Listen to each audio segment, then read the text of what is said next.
Malakpet police station के हुदूद में एक शख्स ने जिस्म पर पेट्रोल डालकर खुदसोजी की कोशिश की। इस शख्स की शिनाख्त विजय के तौर पर की गई है। इसका कहना है कि इसकी बीवी को एक शख्स हरासा कर रहा था, जिसकी शिकायत इसने पुलिस से की थी। ताहम पुलिस ने इस शिकायत को नज़रअंदाज कर दिया। मायूसी के आलम में विजय ने ये इंतहाई इकदाम किया। विजय को शदीद झुलसी हुई हालत में दवाखाना मुंतकिल किया गया।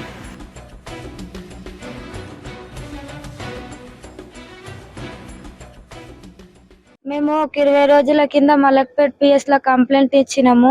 అయితే ఆయనను అరెస్ట్ చేసుకొని వచ్చి ఒక రోజు పెట్టుకొని మళ్ళీ వదిలేసిర్రు. అయితే ఆయన అర్ధరాత్రి ఫోన్ చేసి నాకు బెదిరించిండు, నేను ప్రెగ్నెంట్ ఉన్నా, నువ్వు ఎందుకే అట్లా చేసినావు, కంప్లైంట్ ఎందుకు ఇచ్చినావు, నీ కడుపు మీద గనెట్ ఎత్తేస్తా అని చెప్పి బెదిరించిన్నారు. నాకు ఫోన్లు చేసి నైట్ పూట బెదిరిస్తే నేను మళ్ళీ పిఎస్కి వెళ్ళి మేడం ఇట్లా అంటుర్రు అని చెప్పి కంప్లైంట్ రాపిస్తే మీ ఇంటికి గిట్ల వస్తే 100 నెంబర్కి డయల్ చేయని పంపించేసారు. మళ్ళీ ఇవాళ కూడా అట్లనే నిన్న రాత్రి ఫోన్ చేసి మీకు కంప్లైంట్ ఇస్తావా నా మీద అదని చెప్పి మళ్ళీ గలీజ్గా తిడుతుంటే పిఎస్కి సార్ వాళ్ళ దగ్గరికి వెళ్తే కంప్లైంట్ పట్టించుకోలే. మా ఆయన పెట్రోల్ పోసుకొని మొత్తం తగలబెట్టుకున్నాడు. 80% తగిలిపోయాను మొత్తము.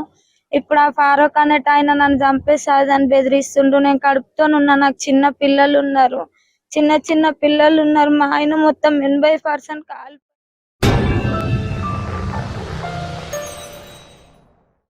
Bakewell cake house. हम है कुछ खास, हम तैयार करते हैं खालिस अपने हाथों से hygienic best quality dry fruits, pure घी और नंबर 1 क्वालिटी के जाफरान, पिस्ता, बादाम, काजू और खोए से तैयार किए गए बेकवेल के स्पेशल दम के रोट। हिंदुस्तान में पहली मर्तबा शुगर फ्री और गुड़ केसर रोट तैयार करने वाले पहले बेकर्स। हर उम्र की पसंद Bakewell cake house. Bakewell cake house के स्पेशल शुगर फ्री गुड़ केसर और दम के रोट अपने नाम की तरह क्वालिटी में भी नंबर 1 है। अपनी क्वालिटी को बरकरार रखते हुए 2021 बेस्ट बेकर अवार्ड याफ्ता सारे शहर की पसंद, आपके खुशियों का साथी बेकवेल केक हाउस, टोरी चौकी, एक्स रोड, हैदराबाद।